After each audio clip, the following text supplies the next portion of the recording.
मैं fair selections चलते रहें इसके लिए मैं घर से बाहर निकला हुआ था। मैं बच्चे पढ़ लिख करके नौकरी लगते रहे इसलिए क्लास से बाहर निकला हुआ था।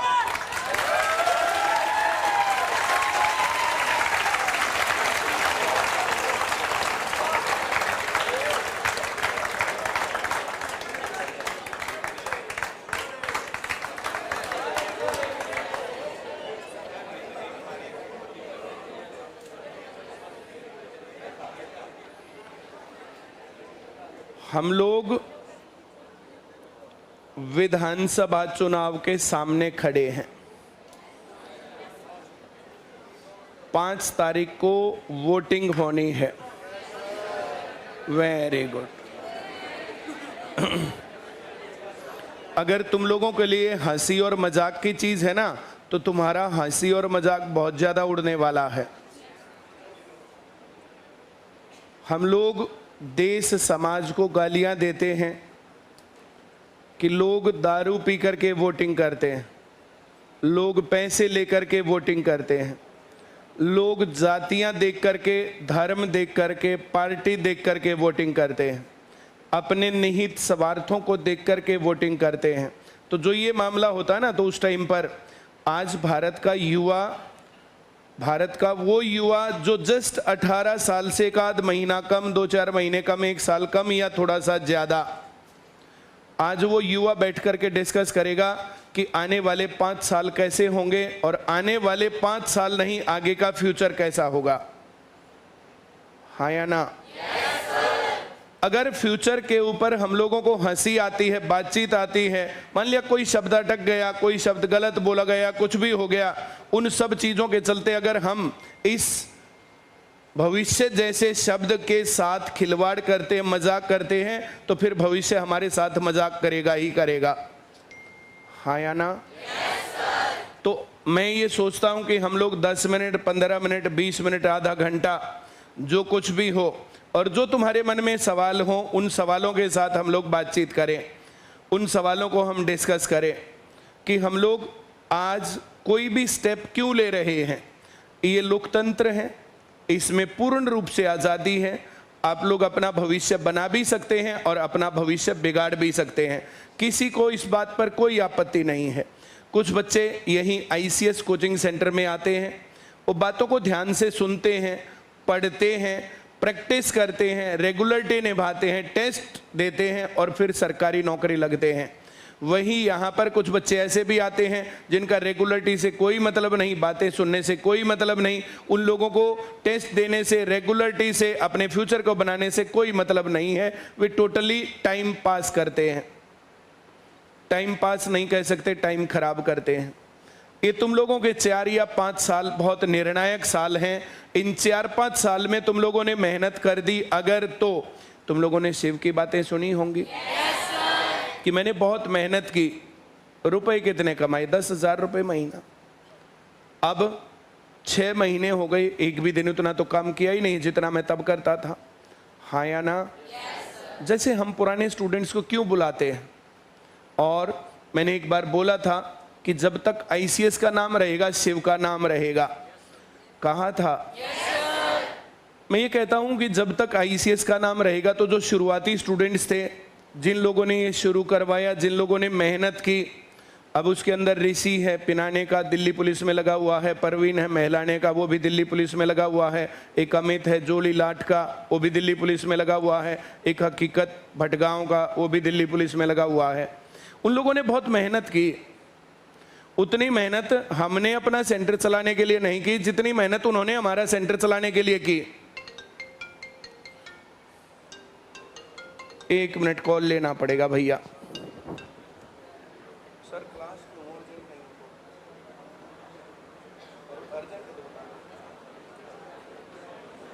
बैठ जाओ। आज जो कॉल्स आएंगी सेशन के बीच में, मैं कॉल्स लूंगा। वो बस आने वाले 2 ही 3 दिन हम लोगों को काम करना है। ये 2-3 दिन मुझे तुम्हारे चाहिए।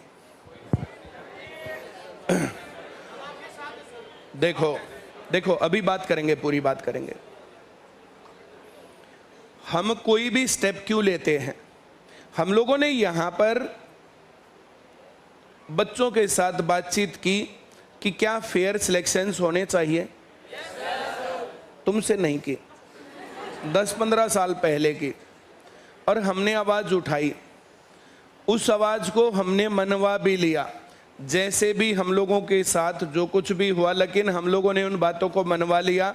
और जो साथी तुम्हारे थे यहाँ पहले पढ़ने वाले, ऐसे क्लास में बैठने वाले, उन्होंने भरपूर साथ दिया, जिसके कारण ये बातें मानी गई। हाँ या ना? इस बात को हम लोग ये मान सकते हैं कि शहीद आजम भगत सिंह जैसे बहुत लोगों ने अपने जीवन कुर्बान किए, तब हम आज यहाँ खुली हवा में सांस लेकर के बात कर सकते हैं कि सही क्या और गलत क्या। हम अब जो स्टेप्स लेंगे, हमारे बच्चों को वैसा ही मामला मिलने वाला है। तुम लोग अब जो है 2 साल बाद, 4 साल बाद घरबारी हो जाओगे, शादी हो जाएगी, बच्चे हो जाएंगे। बच्चों को कैसी स्कूलिंग मिलनी चाहिए, बच्चों को नौकरी का माहौल कैसा मिलना चाहिए, उस टाइम पर किस प्रकार से देश की व्यवस्था मिलनी चाहिए। तब सभी मेडिकल सुविधाएं खराब मिले, उस टाइम पर सभी सड़कों में गड्ढे हों। क्योंकि जो आदमी, मैंने एक स्टेटस लगाया था कल, एक जना नौकरी लग के बाल वाल करके, भाई बोला सरकारी नौकरी लग रहा है। दूसरा, हाँ भाई सरकारी नौकरी तो तू भी है, बोला 50 लाख देकर लग रहा है, वे पूरे ना उलिए। हाँ या ना? दो बातें समझ में आ रही हैं? जो बच्चा सिर्फ पढ़ के सरकारी नौकरी लग जाएगा, उसको क्या जरूरत है कोई भी करप्शन करने की। शिव ने क्या बोला कि हमें क्या जरूरत है करप्शन करने की। हम लोग 10,000 में बड़े खुश रहते थे, 30,000 मिल रहे हैं। अगर फेयर सिलेक्शंस होते तो इससे ऊपर और पहुंच जाएंगे। हाँ या ना? मैंने जो कहा समझ में आ गया? इस सेशन को नीचे चलवा दो, अब नए बच्चे को मत आने दो, नीचे बिठा दो उसको। जो भी नया बच्चा है उसको नीचे बिठा दो।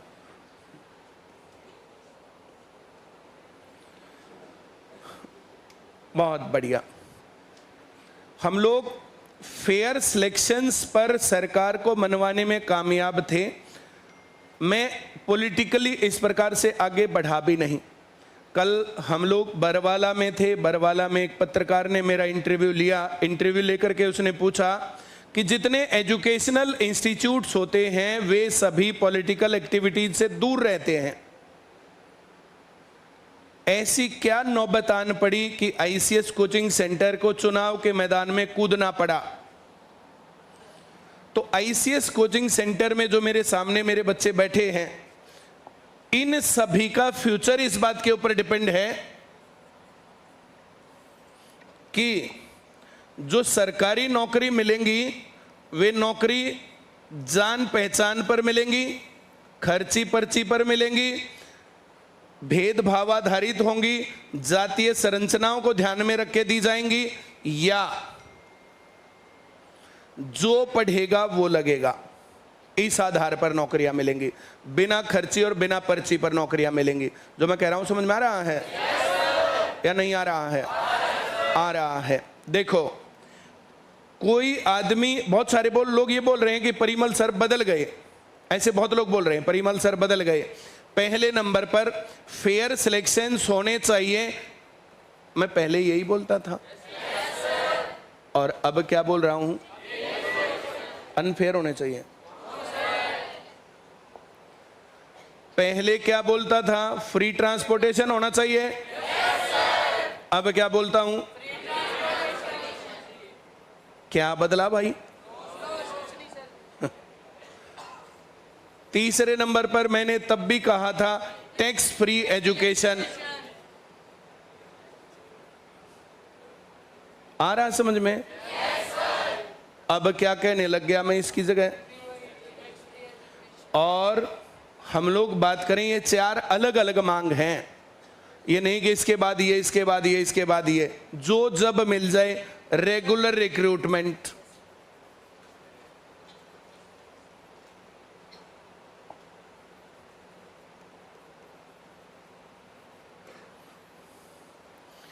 इलेक्शन का टाइम बेस्ट टाइम होता, best time, election time is best time. आप अपनी मांग अगर मंगवा सकते हैं तो, और मैं इसका यूज कर रहा हूं।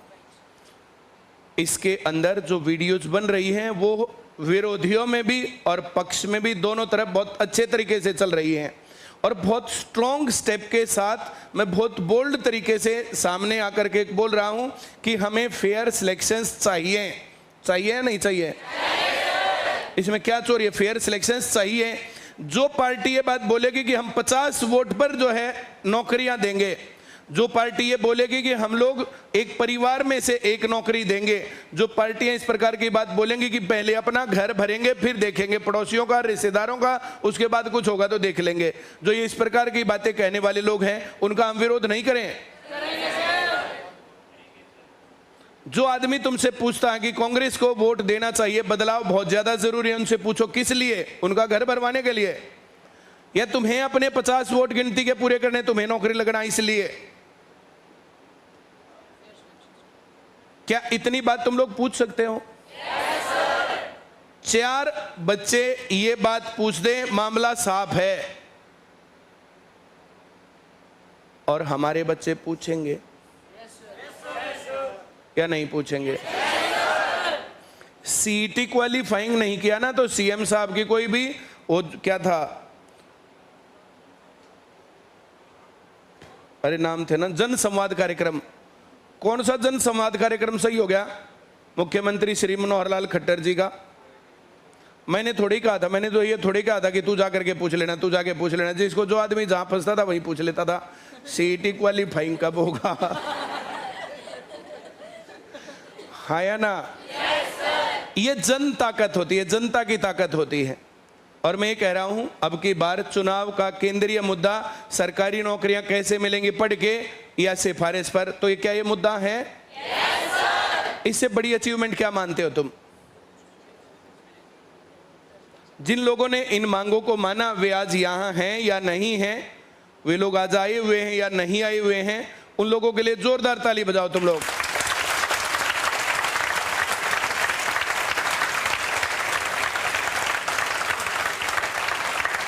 इस लड़ाई को यहां तक लेकर के आए, यहां से आगे इस लड़ाई को जीतने के लिए तब भी जो है स्टूडेंट्स का साथ चाहिए था और आज भी स्टूडेंट्स का साथ चाहिए है। हाँ या ना? Very good. 2014 का इलेक्शन लड़ा गया, फिर 2019 का इलेक्शन लड़ा गया और कहा गया एमपी मत देखो, मोदी जी को देखो। क्या कहा गया? विरोध मैं नहीं किया था इस बात का, बहुत विरोध किया था, गलत बात थी। लेकिन आज मैं इसी बात का समर्थन कर रहा हूं। बहुत सारे लोग ये बोलते हैं कि ये कैंडिडेट खराब, वो कैंडिडेट खराब, ऐसा खराब वैसा खराब, पर मैं कह रहा हूं कि हरियाणा में बीजेपी का नेतृत्व क्या फेयर सिलेक्शंस के लिए प्रतिबद्ध नहीं है?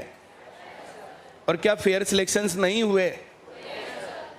इसी रास्ते पर चलने की बातें नहीं बोल रहे हैं? तो हम लोगों को आज जो ना, आज इस टाइम पर कौन कैंडिडेट ईमानदार, कौन खराब, क्या हुआ क्या नहीं हुआ, एकमात्र एक चीज, अगर हम रोजगार बचा पाते हैं, रोजगार, भाई जो पढ़ा वो लगा, चाहे गरीब है चाहे अमीर है, अगर हम रोजगार बचा गए तो बड़ी उपलब्धि है। मैं ये नहीं कह रहा कि हम पूरे देश को बचाने का ठेका लेके बैठे हैं, बिल्कुल भी नहीं लेके बैठे हैं और हम कर भी नहीं पाएंगे।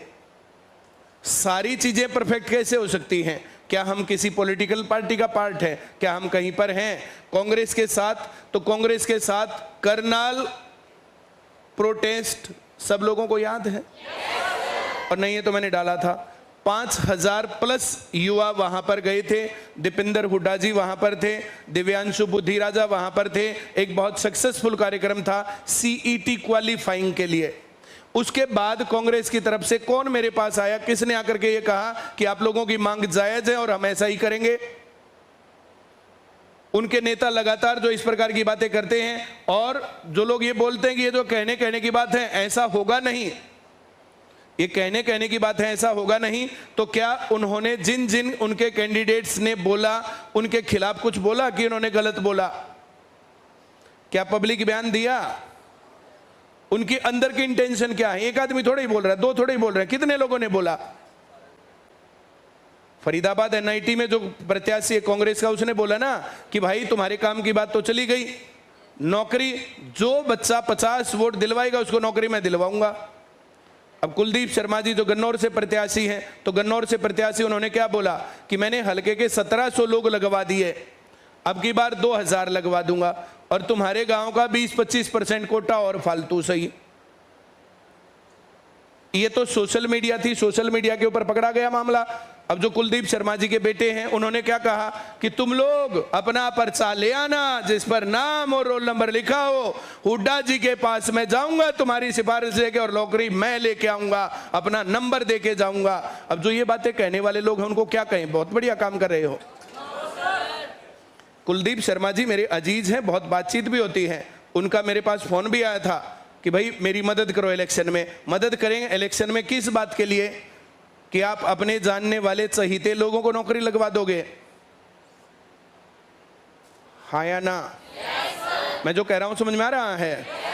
अब गन्नौर की बात करेंगे। गन्नौर विधानसभा में देवेंद्र कादियान हैं, देवेंद्र कादियान। अब मेरे बहुत अजीज हैं, बहुत अच्छे से बातचीत होती है, यहाँ भी कई बार आए हैं, यहाँ अब इलेक्शन के टाइम पर भी आए थे। उन्होंने कहा था कि भाई हमारा समर्थन करो।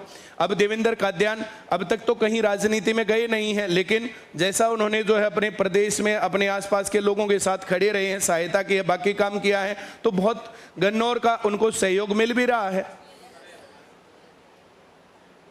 अगर वो जीतते हैं तो वो बीजेपी के साथ भी जाएंगे। बहुत सारे लोग ये भी कहते हैं कि उनको बीजेपी ने ही तो खड़ा कर रखा है। तो जो ये बात है, अगर देवेंद्र कादियान जीतते हैं तो इस बात के ऊपर कहाँ दिक्कत है। अब मैं वहाँ गया था सफीदो जाकर के मैंने जसबीर देसवाल जी का समर्थन किया। वहाँ पर बबीता मैडम भी गई थी, वहाँ पर बहुत सारे स्टूडेंट्स भी आए थे। बहुत बड़ा जो है वहाँ पर जो हम लोगों ने रोड शो भी किया, वहाँ पर एक सभा भी की। उस सारी सभा के बाद फिर वहाँ से जो बातचीत है तो सुनते हैं कि जो है सफीदों के अंदर ये जो है बदलने वाला है। तो हम लोग जो है ना, जैसे किसी कैंडिडेट विशेष की बात करें तो जो ये अच्छे आदमी जिनको मैं पर्सनली जानता हूँ, इन लोगों के समर्थन में मैं गया तो मैं ऐसा कहूँगा कि जो इसमें क्या दिक्कत है। मैं असंध में गया था, असंध में वहाँ पर योगेंद्र राणा जी, उनके समर्थन में बहुत बड़ा जो है, तुम लोगों ने रोड शो देखा होगा, एक बढ़िया स्पीच भी थी। उस बढ़िया रोड शो और बढ़िया स्पीच के बीच में योगेंद्र राणा जी के वहाँ पर जो पत्रकार आए हुए थे, पत्रकारों ने उनसे पूछा, मेरे से पूछा कि आप सफीदों में जसबीर देसवाल जी का समर्थन कर रहे थे और यहाँ पर आप बीजेपी का समर्थन कर रहे हो। तो जसबीर देसवाल जी बीजेपी से ही जो है टिकट लेने के वो थे, वो मिली नहीं, तो जो इंडिपेंडेंट उनको लगता कि मेरा जनाधार है तो मैं उठ जाऊं। अब दादा गौतम, बोला दादा गौतम से आपकी क्या दुश्मनी है? मां मेरी दादा गौतम से ना तो आज तक बातचीत हुई, ना मैं उनसे कभी मिला। अब वो क्या सोचते हैं, मैं क्या सोचता हूं, उसके बारे में मैं क्या कह सकता हूं। बोला आप दादा गौतम के विरोध में कैसे? मैं दादा गौतम के विरोध में बिल्कुल भी नहीं हूं। दादा गौतम ने तो जो है दुष्यंत चौटाला जी के परखच्चे कैसे उड़ाए कि बोला रे सौदाई के मैं नहीं, बोला 11 के 11 विभाग जी में गया, अरे कादा मारे तभी दे देता। तो यहाँ लालच दिख रहा था दादा गौतम का। अब उन्होंने जो जैसे जिस तरीके से बोला राज्य क्या नाम विधानसभा में भी और बाहर भी, पर मेरी दुश्मनी उनसे नहीं है।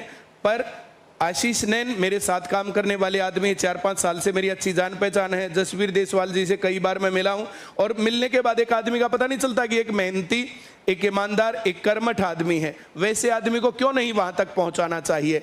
कुछ लोग कह सकते हैं कि परिमल सर इधर उधर इधर उधर इधर उधर क्या? मुख्य तौर पर मैं चाहता हूं कि बीजेपी पार्टी सरकार में आई, खर्ची और पर्ची वाला जो ये मामला जो बंद हो गया है, इंडिपेंडेंट पढ़ के सरकारी नौकरी निष्पक्ष तौर पर मिले, ऐसा होना चाहिए। लेकिन गन्नौर में अगर देवेंद्र कादियान जीतता तो मुझे आपत्ति नहीं है। देवेंद्र कौशिक जी के साथ मेरे जो कोई खराब संबंध नहीं है, वो भी आए थे यहाँ पर। अब सब लोग जानते हैं मैं किस आदमी के बारे में क्या गलत और क्या सही बोलूंगा। देवेंद्र कौशिक जीतेंगे तब भी बीजेपी मजबूत है, देवेंद्र कादियान जीतेंगे तब भी बीजेपी मजबूत है। अब वहां पर सफीदों में जसबीर देसवाल जी जीतते हैं तो वे हमारी बात सुनेंगे, देवेंद्र कादियान मेरी बात सुनेगा, मैं उसको हाथ पकड़ करके कह सकता हूं। बाकी लोगों के साथ उतना रिलेशन नहीं है। अब जिन लोगों के साथ मैं जा रहा हूं तो वे लोग वहां पर जा करके भाई देखो ये बच्चों की मांग है, ये डिमांड्स है, आप इन बच्चों की शक्ल देख लो, कितनी उम्मीदों से देख रहे हैं। अब तुम लोगों की जो आंखें देख रही है ना, तो मैं तो यही तो देख रहा हूं कि कितनी उम्मीद से तुम्हारी आंखें मेरी तरफ देख रही हैं। और इन उम्मीदों को अगर मैं कहीं पर खराब करूं तो मेरे से घटिया इंसान कौन? और ये बात मैंने आज नहीं बोली,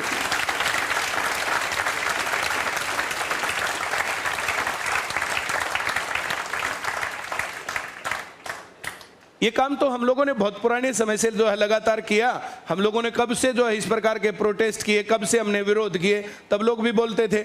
2014 से 19 के बीच में पकोड़ा बेचो योजना आई थी। ICS के स्टूडेंट्स से 5-6 हज़ार बच्चों का वहाँ प्रोटेस्ट किया था। आज जो स्टूडेंट्स जो है बोला जी हम जो है ज़रूर प्रोटेस्ट करेंगे, तो बोले ये अगला MLA पाक गया। तो मैं MLA नहीं हूँ। उस बात के बाद 7 साल जा लिए, 7-8 साल, जब प्रधानमंत्री जी ने कहा था GTV के स्टूडियो में बैठ के कि पकोड़ा बेचो भी रोजगार है, और उस बात को मैंने GTV के ही नेशनल कॉन्क्लेव के अंदर बोला था कि आपके स्टूडियो के अंदर बैठ करके प्रधानमंत्री जी बोलते हैं कि स्टूडियो के बाहर पकोड़ा बेचना भी एक रोजगार है, तो मैंने विरोध किया था उस बात का, और मैं आज भी विरोध करता हूं उस बात का, जो बात सही और जो बात गलत। अब मैं किसी पार्टी के साथ बन जाऊं, पार्टी के साथ बनने के बाद मैं कैसे गलत बात को गलत बोल दूंगा? मैं कोई नेता बन जाऊं तो मैं कैसे गलत को गलत बोल दूंगा? फिर अपनी पार्टी की चाहे गलत या सही सारी बातें सही बतानी पड़ेंगी, और दूसरी पार्टी की चाहे अच्छी बातें वे भी सारी गलत बतानी पड़ेंगी। तो मेरा पॉलिटिक्स में जाने का कोई इरादा नहीं है, मेरा पॉलिटिक्स में जाकर के चुनाव लड़ने का कोई इरादा नहीं है। ये बात मैंने पहले भी बोली थी और अब फिर दोहरा रहा हूँ। मेरा इरादा है कि हम लोग पॉलिटिक्स के थ्रू या जैसे भी हम अपनी बात को उठा पाएं तो उसको उठाना चाहिए, और बहुत मजबूती के साथ उठाना चाहिए। और सभी स्टूडेंट्स का, अब मैं क्या बोलूं, ऐसे बोलना पड़ेगा कि आभार।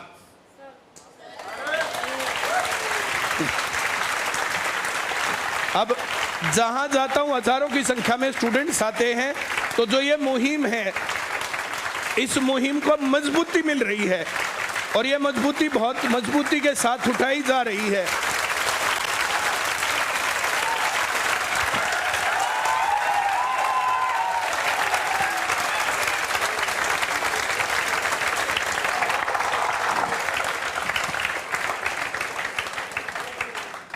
अब भूना जैसा एक कस्बा, उसके अंदर हजारों की संख्या में एक जो है रोड शो निकलता है बच्चों का, हजारों की संख्या में वहां पर बच्चे समर्थन देते हैं।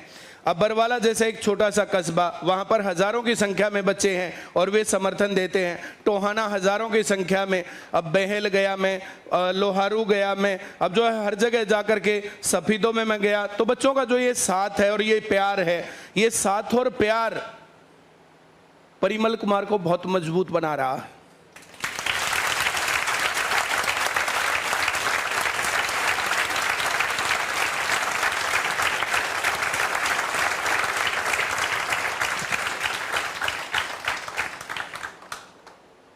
टोहाना में तो एक ने हमने प्रोटेस्ट किया, वो जो पूरा जो है प्रोटेस्ट, तो ये क्या था, हम लोगों ने रोड शो किया और उसके बाद जो है सभा की। तो एक जो है पता नहीं 2 पैसे के कौड़ी के पत्रकार अपने आप को बोलते हैं, बोला सभी बच्चों को 2-2 हज़ार रुपए मिले। 2 हज़ार में ये प्यार मिल जाएगा मुझे? बोला हर एक बच्चे को 2-2 हज़ार रुपए दे के बुला रखे हैं।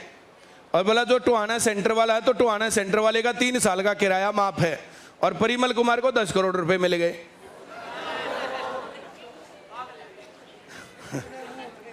मेरी औकात 10 करोड़ की है, बस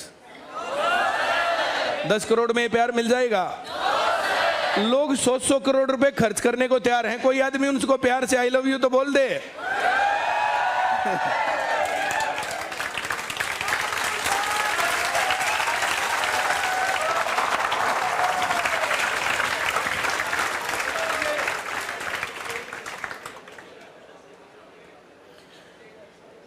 मैंने पहले भी कहा था और मैं फिर कह रहा हूं, ये बात, जो बातें मेरे मन में होंगी ना वही मेरी जबान पर भी होंगी, और जो बातें मैं तुम्हें कहूंगा वही बातें करता भी मिलूंगा। ऐसा बिल्कुल नहीं है कि मेरे मन में कुछ और चल रहा है और मैं तुम्हें कुछ और बातें बता रहा हूं। ये 4 डिमांड्स हमारी हैं और 4 डिमांड्स को हमें पूरा करवाना है।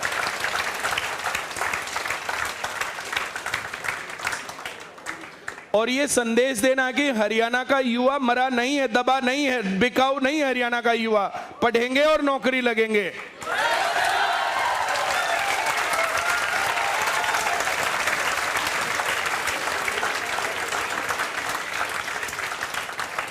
हरियाणा पुलिस का पेपर लीक हुआ था, हमने कैंसिल करवाया था प्रोटेस्ट करके, पूरे हरियाणा में प्रोटेस्ट हुआ था। फिर पेपर लीक हुआ दोबारा होकर के, फिर से हमने कैंसिल करवाया। ग्राम शिव का पेपर लीक हुआ था, हमने फिर कैंसिल करवाया था। 3 पेपर हम लोगों ने बड़े प्रोटेस्ट करवा के कैंसिल करवाए, उसके बाद पेपर लीक हुआ, प्रोटेस्ट की जरूरत नहीं पड़ी, अपने आप कैंसिल कर दिया था। मैं जो कह रहा हूं समझ में आ रहा है? और इसी की तर्ज पर यूपी पुलिस का जब पेपर कैंसिल हुआ, लीक हुआ, तो कैंसिल करवाया गया और दोबारा से पेपर हुआ। और हमारे बच्चे जो है यूपी पुलिस में गए तो वहां बढ़िया, कल सीईटी का पेपर परसों दे करके आए हैं तो वो बढ़िया, अब सीजीएल का पेपर हो रहा तो वो बढ़िया, और हरियाणा के जो पेपर होते हैं उनमें तो छाते ही हैं, हाँ या ना? कुछ लोग नीचे के होते हैं, बीच के लोग होते हैं, वे लोग गड़बड़ करते हैं, वे लोग जो है ना शीर्ष नेतृत्व तक नीचे की बातें पहुंचने नहीं देते हैं, गलत तरीके से इंटरप्रेट करते हैं, उसके कारण ये गैप था। वरना मैं पहले दिन से मनोहर लाल खट्टर जी का बहुत आभारी, और मैंने क्लास में 10 बार बोला, मैंने कब उनकी बुराई की? और चाहे उन्होंने कुछ किया हो ना किया हो, अच्छे हो ना हो, मुझे कुछ नहीं पता, मुझे एकमात्र एक बात पता है कि उन्होंने गरीब से गरीब युवाओं के लिए सरकारी नौकरी के दरवाजे खोल दिए, और उस दरवाजे खुलने के कारण हजारों की संख्या में बहुत गरीब वे बच्चे भी लग गए जिन्होंने कभी सपना भी नहीं लिया था।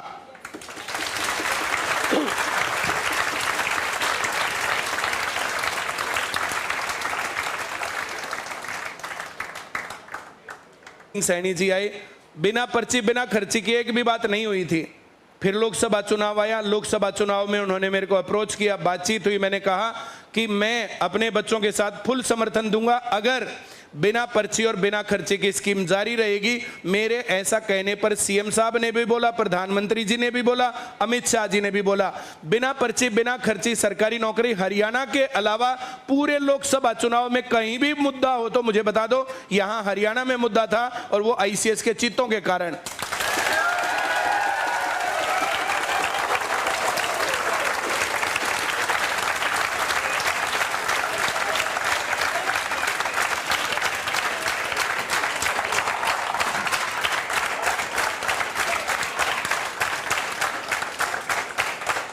हम लोग जो है डीसी ऑफिस पर जाकर के विरोध कर रहे थे, डीसी की तरफ से जो है, जैसे जब जो गलत बात आई थी तो हमने विरोध किया था।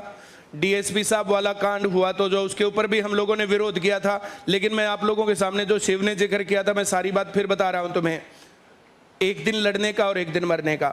लेकिन आपके जाने के बाद कुछ लोग भगत सिंह का नाम आने पर क्या सोचते हैं, और कुछ लोग भगत सिंह की जो गवाही देने वाले लोग उनके नाम पर क्या सोचते हैं। एक ग्रुप था जिन्होंने भगत सिंह के खिलाफ गवाही दी थी, और एक ग्रुप था जो भगत सिंह के साथ जिए मरे थे। मैं जो कह रहा हूं समझ में आ रहा है? 10 रुपए किसके अकाउंट में कितने हैं कितने नहीं, किसके पास कितने पैसे नहीं है, किसको दिखता है? लोगों में सम्मान कितना, इज्जत कितने, रिगार्ड कितना, ये सबसे बड़ी बात है। किसी भी नेता से ज्यादा रिगार्ड किसी टीचर का हो सकता है, और वो हो रहा है आज के टाइम पर। जिस टाइम पर दुनिया में ये कह रहे हैं कि बच्चों को अंदर रिगार्ड नहीं है, बच्चे रिस्पेक्ट नहीं करते, टीचर्स को प्यार नहीं करते, तो इससे ज्यादा और क्या दिखाया जा सकता है और कैसे?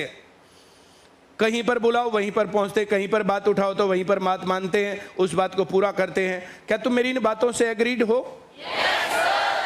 तुम्हारा समर्थन इस बात के ऊपर है? सिर्फ तुम्हारी वोट नहीं, सिर्फ तुम्हारे परिवार की वोट नहीं, कुछ वोट्स को तुम्हें जो नॉर्मल आदमी हैं उनको कन्वर्ट करना है। तुम लोगों को कुछ ना कुछ इधर से उधर डालना है, और ये काम सिर्फ सोनीपत की ब्रांच नहीं करेगी, ये सिर्फ गोहाना की ब्रांच नहीं करेगी, ये सिर्फ गन्नौर की, समालका की, पानीपत की ब्रांच नहीं करेगी। पूरे हरियाणा में जितने स्टूडेंट्स चाहे यहाँ बैठे हैं, चाहे ऑनलाइन पढ़ रहे हैं, चाहे जैसे भी जो कुछ भी हो रहा है, चाहे सोशल मीडिया के ऊपर देख रहे हैं, क्या तुम लोगों ने को ये नहीं लगता कि जो लोग सरकारी नौकरी लग गए बिना पर्ची बिना खर्ची के तहत, इन 10 सालों में 1,40,000 लोग टोटल लगे हैं, तो 1 लाख प्लस बच्चे आईसीएस के होंगे? हैं? हर एक बच्चा जो सरकारी नौकरी लग गया उनको गुरु दक्षिणा देनी चाहिए। मैं गुरु दक्षिणा में उन सभी बच्चों से जो लोग यहाँ पर पढ़ के चले गए और नौकरी लग के चले गए, कम से कम 50 वोट कन्वर्ट करवानी चाहिए 1 या 2 दिन की छुट्टी के लिए। क्या ऐसा करना चाहिए सबको? तो सभी वे स्टूडेंट्स जो लोग नौकरी लग चुके हैं, तो परिमल कुमार, मैं नहीं कहता तुम घड़ी लेने आओ नहीं आओ, मिठाई खिलाओ नहीं खिलाओ, लेकिन जहां पर हो वहां पर अपने फर्ज का निर्वहन करो। आने वाले लोग भी फ्री सिलेक्शंस पा पाए। ये जो बच्चे बैठे हैं जो सरकारी नौकरी लग गए, उनके छोटे भाई बहन, उनके बच्चे, ये लोग भी सरकारी नौकरी लग पाए, उसके लिए बहुत जरूरी है स्कीम चलना। और जितने लोग बैठ करके मेरी ये बात सुन रहे हैं, तो 10-20 वोट को तो तुम भी फर्क डाल सकते हो। जब इस प्रकार से आईसीएस के चीते इस बात की मुहिम लेंगे, सुबह शाम एक हफ्ता कम पढ़ लेंगे, एक हफ्ता इस बात के ऊपर देंगे, और जहां पर भी हमें जाना अपनी आवाज उठाने के लिए वो काम भी हम लोग करेंगे। करोगे?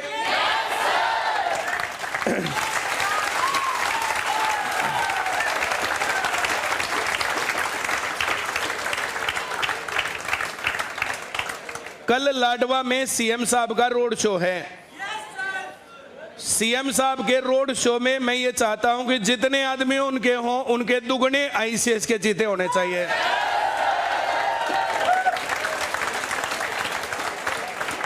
बिना पर्ची बिना खर्ची वाली बात, उसके साथ फेयर सिलेक्शंस वाली बात, उसके साथ free transportation, tax free education, मंच के ऊपर जो है वहां बोलने का मौका मिलेगा, उस बात को बहुत अच्छे तरीके से जो है मैं वहां पर करने वाला हूं। जो मैं कह रहा हूं समझ में आ रहा है? मुझे एक दिन तुम्हारा चाहिए आईसीएस लाडवा के सीएम के रोड शो के लिए, ताकि हम वहां पर अपनी आवाज को बुलंद कर सके।